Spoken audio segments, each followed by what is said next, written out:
Hey everyone, Silver here. Gonna be doing a quick video on some pit stuff. This is the first narrated video that I've done on one of my mains, so I main pit and we fit. If you want to see something covered in the future, put a comment down in the comment section below, and if it's something that I can put together into a combined video like this, then I'll do so. I want to make sure that I can share some of the knowledge that I do have about my mains so that others can also improve their own pit or we fit. Today we're going to be focusing on pit, and I've limited it down to 3 things to help improve pit gameplay, just to keep things nice and short. Pit's a pretty solid character with a well-rounded kit, but you have to be really aware of his limitations, otherwise it's really hard to break through. We're going to go into 3 different aspects that you can use to take your pit to the next level. Arrows, Orbitars, and air movement. All 3 of these are very important to pit, and they're extremely necessary in keeping up against your opponent and also exploiting some of their weaknesses. So let's get into it right away. Number 1, arrows. Whether you're using pit or dark pit, the arrows can be pretty precise and they're difficult to master, but they have an amazing amount of utility. Generally, I find that the best usage of arrows is for forcing options out of opponents. You're not going to be able to do enough damage to really make this super potent projectile zoning tool, but it's just enough to get a poke and to force things out of opponents, especially in edge guarding. What it can do for you is it can help you to hit an opponent directly, cover a specific option such as a jump or a drift, and while you're having the arrow cover those options, you can use your movement or positioning to help you follow up.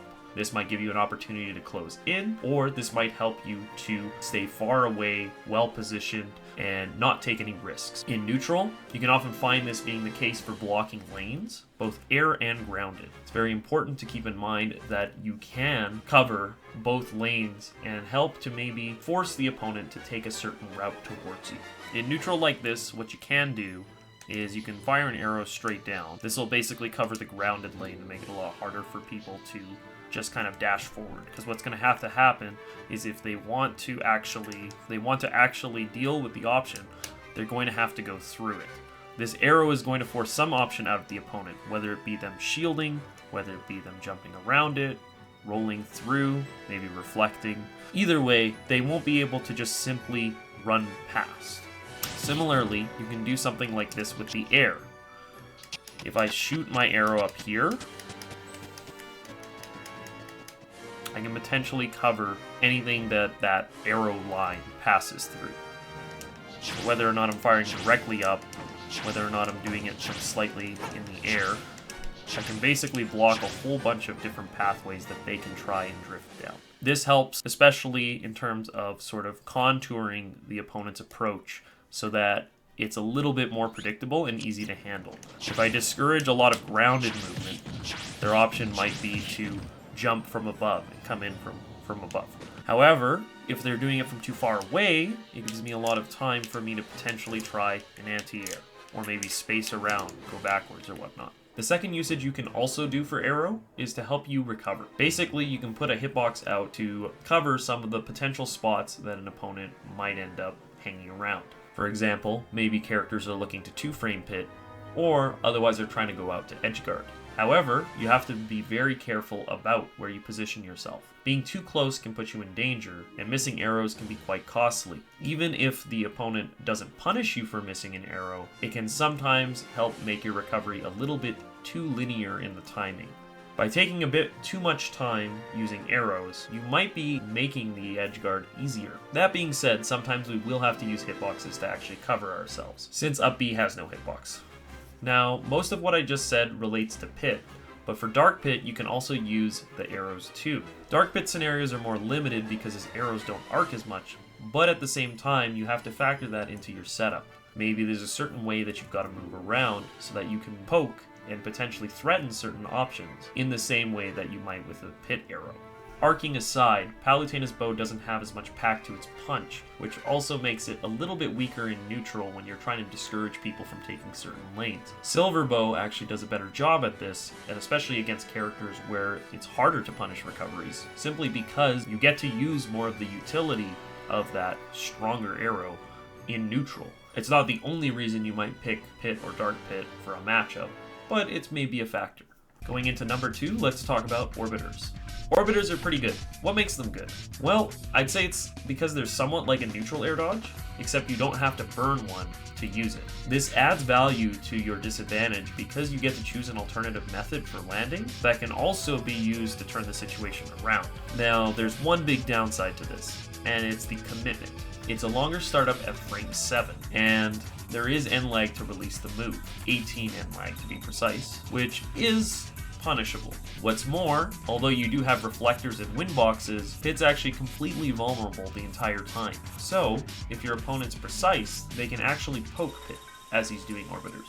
If the Orbitars break due to the move, Pit gets a pretty significant frame advantage, and that's good, but most of the time you're going to be fighting against aerials that won't break the Orbitars. And in those situations, you have to be very aware of how much time you need to actually drop the Orbitars and still be able to deal with the situation after. Typical counterplay to Orbitars involves tracking Pit as he's making his way down, potentially poking him, or waiting for him to land on the ground and hitting him with a grab or waiting for him to drop the Orbitars. As a result, I find it's a lot easier to drop Orbitars slightly before the ground so that you're able to jump out. And because of all of the sort of pros and cons that I mentioned with Orbitars here, it's not just simply Orbiter every time you want to go down. In fact, you need to realize when Orbitars stop being useful in a given match. If you commit to it in a situation where the opponent is locking you down and tracking down very well, you're probably setting yourself up for more pressure. And so it needs to be understood very early on that it's just one method of getting down in disadvantage. It's not the only landing option. Still though, in light of everything that I've said, the fact that you can use it to block off options and also potentially push opponents out of position for the follow-up is very valuable. And with stuff like Beav reverses, it helps to make for another option that you can use to really make your landing a bit more tricky to deal with.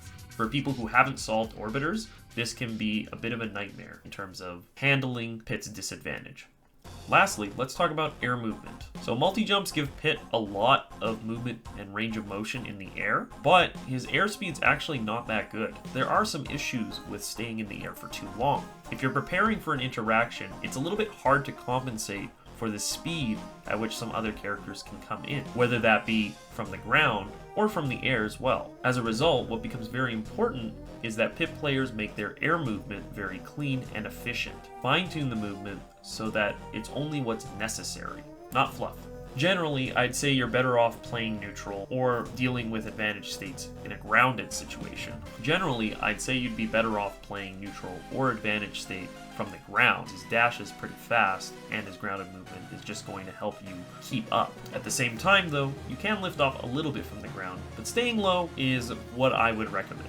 To make your air movement more efficient, if you end up watching your own play, or if you're theory crafting, it's worth giving some time and thinking, do I need to use this jump here?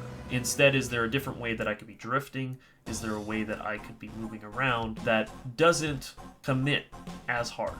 Now, Pit has 3 mid-air jumps. You can turn around during them, which is pretty nice, but the longer that I stay in the air, the more time commitment that takes, especially if I start hovering in place, trying to prepare for an interaction. I really want to consider committing a little bit less to the air, unless I know for sure that it's going to help me set up a situation. For example, if I'm playing against Rob here, it's going to be a lot easier for me to dash in and out of space when I'm low to the ground, rather than trying to account for it from the air. Another thing that I also have to worry about when I'm in the air is that it's very easy for Rob to potentially just sneak under me. And so, it's not really the greatest idea to overuse air movement. We might feel a little bit too comfortable because we have so many jumps. So, try to fine-tune that movement, make it a little bit more precise, and reduce it to mostly what's necessary. And that's basically going to be it for the video here. Hopefully those different aspects help you out with your Pit gameplay. It's worth taking a look at other Pit mains to see how they make use of certain things, like for example arrows, orbiters, or air movement. Top reps like Zachary and Mr. Ping are very good to look at, although there are numerous very good Pit players out there. Again, if you have any questions, feel free to put a comment down in the comment section below, and I'll see you guys next video.